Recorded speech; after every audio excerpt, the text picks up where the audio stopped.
हे आज आपण आलो आहोत रुची वडापाव वर्तकनगरमध्ये. बोर्ड.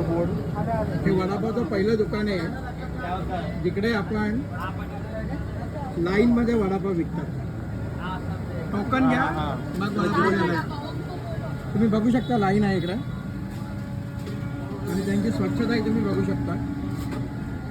हे बघा त्यांची कढी, मिरचीचा ठेचा. नमस्कार साहेब. बोला बोला बोला. जय महाराष्ट्र. महाराष्ट्र. मी स्पेशली तुमचा 2 मिनिटं इंटरव्ह्यू घेण्यासाठी आलोय. सर नाव काय तुमचं? रवींद्र वाजे. रवींद्र वाजे. सर तुमच्या वडापावची टेस्ट मला खूप आवडली आणि मेन म्हणजे तुमच्या एकदम स्वच्छ बनवण्याची पद्धत.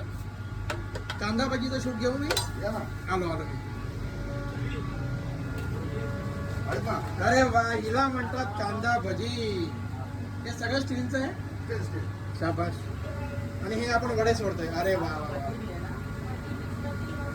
आणि सर तुमचं एवढं असूनही स्वच्छता मेंटेन आहे. स्वच्छतेचं काय नाही ना साहेब. एकदम तुम्ही मोलाचं वाक्य बोलले. स्वच्छतेशिवाय या जगात काहीच नाही. बरोबर आहे. ही कांदा भाजी व्हायला अंदाज किती वेळ जायचा आहे? 10 मिनिटं. पुरण घेऊ शकता. हो 10 मिनिटं. आणि हे ठेचा. त्याचा. ठेचा बनण्यासाठी किती मिरची ठेचायला लागते हो? आम्हाला रोजचे 20 किलो मिरची लागते. किती किती? 20 किलो. 20 किलो. अरे क्या बात आहे एकदम. मग सर तुमचं मिरचीचं शेत पण असेल? आम्ही म्हणजे असं घरगुती झालं सर्व. आम्ही सगळं घरच्यासारखं तयार केलं मी. घरच्यासारखं तयार म्हणजे केलं. ते माझे मी कारागीर म्हणून समजत नाही. म्हणजे ते घरचं समजूनच करतात. अरे वा. ते घरचं ही समजून. बघा ही कच्ची निघालेली आहे कांदा भाजी.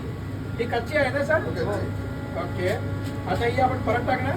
ते परत म्हणजे आता ते पूर्ण ते सगळ्या भरेवांना काढणार ना. ते पूर्ण एकत्र म्हणजे जास्त निघते ना. हे क्वांटिटी कमी आहे ना. भरपूर क्वांटिटी करणार.